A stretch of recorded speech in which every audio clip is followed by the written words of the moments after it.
Njogera olwaleero ku lw'abaganda bange wamu ne famire ya Ssaabasajja Kabaka Ronald Muwenda Mutebi II obwaffe obubaka bwakwebaza. Okusookera ddala twagala okwebaza Katonda omuyinza w'ebintu byonna olw'okugolola omukono gwe oguwonya ku Ssaabasajja n'amusobozesa okusuuka ekimala okudda mu Buganda olwaleero. Twongera okuwonga Ssaabasajja mu mikono gya Katonda ayongere okusuuka ng'ali wano mu Buganda. Tukimanyi nti abantu ba Buganda, Uganda n'ensi yonna babadde basabira Ssaabasajja era bamwagaliza obulamu obulungi. Tusiima nnyo essaala zino era nga bwe mulaba Katonda essaala yaziwulidde era azaanukudde. Twebaza ttiimu y'abasawo n'abakozi ababadde bajjanjaba n'okulabirira Ssaabasajja emyezi egiyise mu Germany, Switzerland ne Namibia. Tusaba Katonda abawe empeera era tubeebaza okuviira ddala ku ntobo y'emitima gyaffe. Eri gavumenti n'abantu b'e Namibia abakyazizza Ssaabasajja ebbanga ery'emyezi 3 egiyise, tubeebaza nnyo nnyini obugenyi n'obukuumi obumuweereddwa. Namibia nsi nnungi nnyo, ewummuza era erimu emikisa. Eno y'ensonga lwaki Ssaabasajja yasiima gy'aba agenda okufuna obujjanjabi n'okuwummulako. Kyannaku nnyo nti abantu abatono abeenoonyeza ebyabwe baasaasaanya eŋŋambo wamu n'okukola ebintu ebivvoola n'ebivumaganya ensi ya Namibia. Abantu bano bamenya ennono yaffe ey'obuntu bulamu. Ffe ng'ab'omu nju twetondera gavumenti ya Namibia ku lw'effujjo abantu bano abatono lye baakola mu bugenderevu. Twebaza nnyo gavumenti ya Uganda naddala Minisitule y'ensonga z'ebweru olw'ebyo byekoze ng'ekolagana n'awamu ne gavumenti ya Namibia mu kiseera Ssaabasajja kyabadde mu Namibia. Twebaza Katikkiro, baminisita, abaami n'abaweereza ba gavumenti ya Ssaabasajja Kabaka olw'okutambuza emirimu gy'Obwakabaka nga Ssaabasajja taliiwo. Mu ngeri ey'enjawulo twebaza abaweereza ababadde ne Ssaabasajja ebbanga lyonna ly'abadde ebweru w'eggwanga. Emirimu gyammwe tugisiimidde ddala. Ssaabasajja akomyewo mu Buganda naye akyali mu mikono gy'abasawo era akyetaaga obujjanjabi n'okuwummula okutuusa lw'anassuukira ddala. Ffe abafamire tujja kweyongera okuyambako n'okumukwatirako.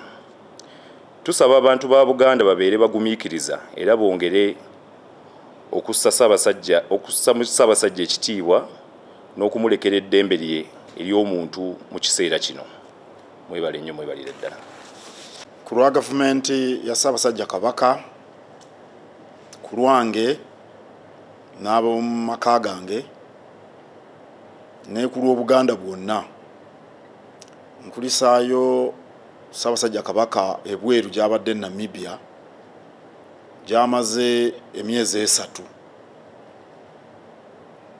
Nga bwe tubadde tubategeeza emirundi egiwerako, Ssaabasajja yeetaaga okuba omulamu obulungi okusobola okutambuza emirimu gye era obulamu bwe bwe tusoosowaza y'ensonga lwaki bulijjo tutambulira ku biragiro by'abasawo.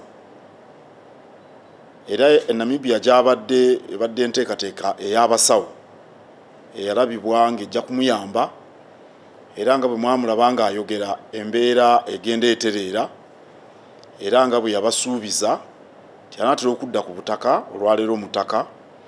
Twebaza nnyo Katonda olw'ekyo era twongera okumusaba asuukire ddala asobole okulamula Obuganda nga mulamu bulungi. Njagala nnyo okwebaza abantu ba Buganda n'emikwano gyaffe abataweddeemu ssuubi ebbanga lino lyonna. Emirimu gy'Obwakabaka gibadde gitambula mu mbeera nga bwebadde naye nga tugenda mu maaso. Nga bwe nabagamba, Kabaka bw'aba taliiwo tulina okusigala nga tukola bwadda tuwoze olutabaalo. Era kati nga bw'akomyewo mu nsi ye tujja kubanga tuli mu kuwoza lutabaalo naye era ng'omulangira bw'ayogedde okujjanjaba kukyagenda mu maaso kale abaganda bwe munaaba abagumiikiriza ne mugoberera ennono mujja kubanga temunakuwala bwe muba mwagadde okumulabako ne mutamulabako naye gye tukoma obutamutikka mirimu mingi gyakoma okubeera omulamu obulungi ate olwo alyoka atukulembere tudde ku lugendo lwaffe olutuzza ku ntikko. Nange negata kumulangira okwebaza abaweereza ba Ssaabasajja Kabaka be yatambula nabo babadde ku mulimo muzibu era babadde mu kusoomoozebwa naye tubeebaza olw'okukuma obwesigwa era tubasaba bongere okuuma obwesigwa. Tujja kwongera okwogera eri Obuganda okubunnyonnyola embeera yonna naye Ssaabasajja Kabaka akomyewo ndowooza nti ffenna tugenda kuba basanyufu. Nja kwogerako eri ab'amawulire enkya ssaawa 5:30 mu Bulange okwongera okuttaanya ensonga zino zonna. Mwebale nnyo, mwebalire.